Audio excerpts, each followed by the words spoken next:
Hey guys, so I'm just gonna give you a little run through of my book. Ooh, knocked myself on the head. The Magnetic Female Entrepreneur, The Art of Empowered Presence, Achieving the Impossible, and Financial Success on Your Own Terms. So I just wanted to give you a little overview of the chapters and what's inside.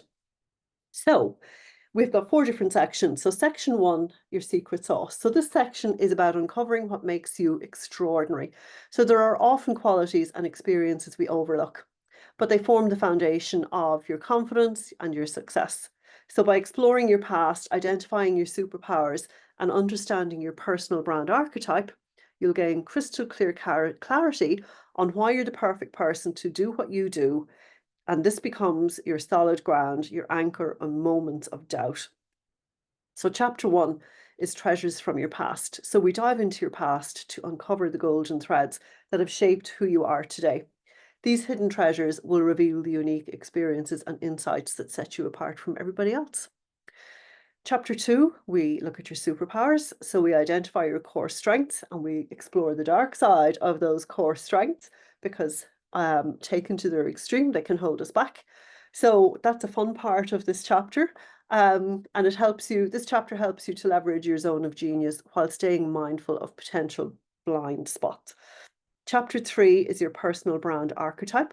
So the personal brand archetypes I have developed for this book, I built them based on the personal style archetypes that I did for my first book, but these are more business focused. So the brand archetypes just help you to identify what's unique about you, so that you can take that and you can infuse that into your business, so that you use what's unique about you to show up in your own unique way. Because I'm not a believer in anything that's cookie cutter. I want to take everything that is unique about my clients and amplify those. So there's no forcing anybody into a box and saying this is how you do this. It's taking what's unique about you, drawing that out and amplifying that so that you show up in the world like, like the powerhouse that you are, and like the taking everything that's unique about you and amplifying that. I am rambling on a little bit, as you can tell. I'm quite passionate about that. So in chapter four, Dare to be Different. So this is all about standing out from the crowd and embracing what makes you unique. So learning how to position yourself in a way that ensures you're never competing with the noise in your industry. That's something that drives me crazy. It's like the online world, the offline world, there's so much competition for attention, and everybody is competing, and it's just so noisy. I love to think of it as going upstream from the noise and just, focusing in your own quiet little spot up there and finding that you're your own, that you're unique, that finding that your ideal people will gravitate towards you. So this is what the whole first section is about, if you haven't noticed. So that's a core part of it. Then chapter five is your signature stories. So everybody loves a good story. Everybody loves to know why you do what you do. Everybody loves to know how things that happened in your past have shaped who you are today, how they've shaped your journey. So what we want to do is we want to pull out what are your own signature stories? What are the things that shape who you are, and get you sharing those in the world, so that it's another layer of that secret sauce.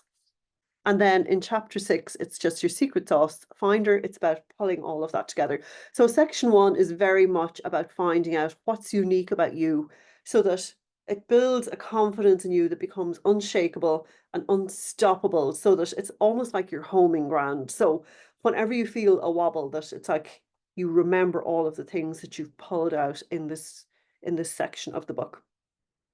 Then we go on to section two, Be Magnetic. So this section explores how to create a magnetic presence that naturally attracts the right people, opportunities, and results.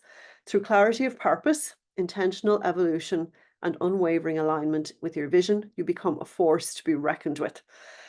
So chapter seven, what do you want to be known for? So I think this is, if we're standing at a crossroads and we're not sure which way to go, and I'm not saying you don't have to be standing at a crossroads to read this book, but we all keep coming up to this crossroads in life where we have choices to make. It's like, do I go right? Do I go left? Do I go right? Do I go left? I remember the first time it happened, I thought, oh, you know, I'll make the decision and I'll be sorted. But it wasn't that long before I came to another crossroads. So the important part about chapter 7 is being really clear on what you want to be known for. And that just helps you to be directionally correct. And it's like a filter that, you know, it's a filter that helps you to just eliminate a lot of the confusion and the options that might be taking you in the wrong direction.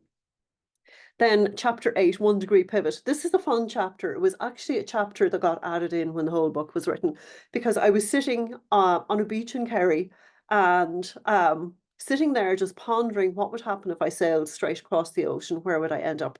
I won't tell you any more, or else you won't have to read the chapter. But it's all about just 1 degree pivot and how sometimes we might just want to throw everything out and start again. But sometimes we just need to just face in a slightly different direction, and that's all we need. We all just, you know, we might just need to just pivot a tiny little bit. Then chapter 9 is the evolution of you, because one thing that we know, it's like everything keeps changing. So what is the evolution of you? What is the version of you that needs to show up for where you're going? How do you evolve? How do you change? How do you step into that next level version of yourself? Chapter 10 is follow your North Star. As I mentioned already, once we know what direction we're headed in, once we have that North Star and we know where we're going, it just makes everything directionally correct. And then chapter 11, leave nothing to chance. I'm a big believer in setting ourselves up for success and being really intentional about it. Showing up in, you know, showing up in all the different places, showing up online, showing up wherever it is we need to show up, and just being really intentional about how we do that. Then we come on to section 3, become unstoppable. So this section is all about breaking through your limitations, building the mindset, momentum, and habits that will make you unstoppable. It focuses on mastering yourself and taking consistent, powerful action towards your goals.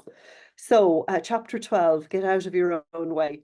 This is one that is very dear to my heart, because every coaching client that I speak to, not every coaching client, okay, that's too much of a generalization, but a lot of the women that I speak to, when I say to them, what's your biggest challenge? They'll go, I get in my own way.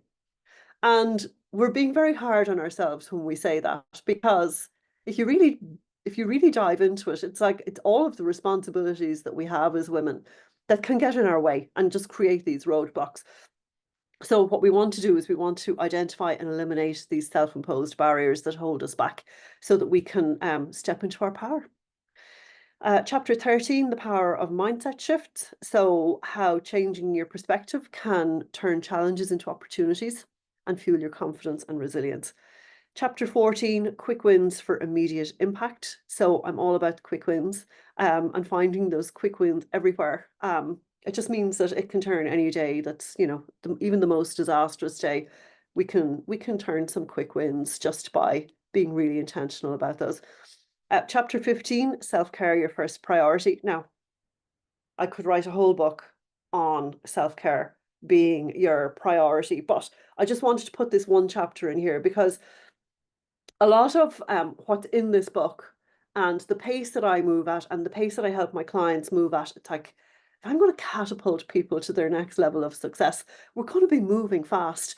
But we also have to mix that in with protecting our energy, taking our rest, slowing things down when we need to slow things down, because as ambitious, high-performing women, we can be very often running on empty, and we don't even know we're running on empty half the time. So it's a really important, it's a tiny little chapter in this book, but it's really important. It's something that I'm hugely intentional about, is helping my clients to slow down when they need to slow down. So just a little chapter in there, and it's got a very simple tool that my coach taught me, and it's just a really powerful tool. Chapter 16, unshakable confidence, your secret weapon. So your confidence is the ultimate game changer. And in this chapter, you learn how to cultivate and sustain unshakable confidence to face challenges and seize opportunities with boldness. So yes, I'm all about being bold, even when I'm feeling the fear. So that's just a little chapter there on your unshakable confidence. Then we move into section 4, success on your own terms. this was one of the other sections that expanded this book by 5 tiny, tiny little chapters. I was finished the book when it was actually my own coach. So my own coach, Rich. So I had the book title, and he was like, "Oh, I think this needs to be the subtitle." And I was like, "Oh my God."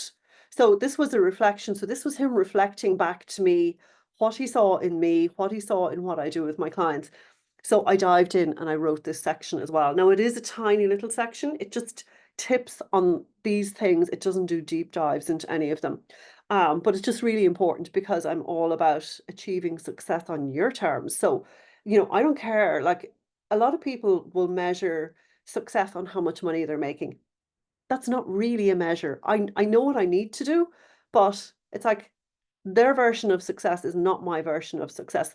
My version of success is having the freedom in my life that I want, because freedom is really important to me. So this section is all about what does success look like on your terms. So we have chapter 17, your version of financial success. So this is defining financial success in a way that feels meaningful and aligned with your own professional and personal goals. Chapter 18, we have reverse engineer your success. So breaking down your goals into clear, actionable steps. So your vision becomes not just possible, but inevitable. Chapter 19, innovating your way to freedom.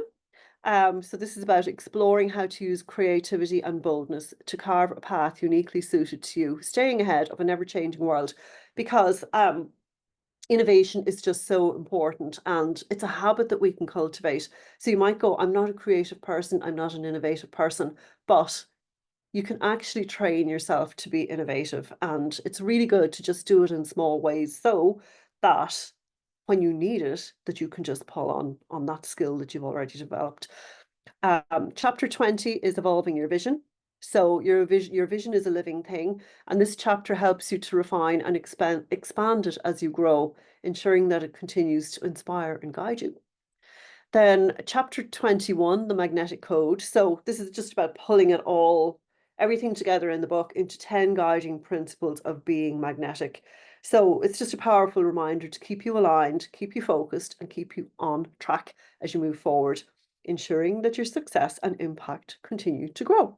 So it's just boiling down everything that's in the book into those guiding principles. And that's it, folks. That is pretty much what the book is all about. And any questions, shoot me a message and let me know.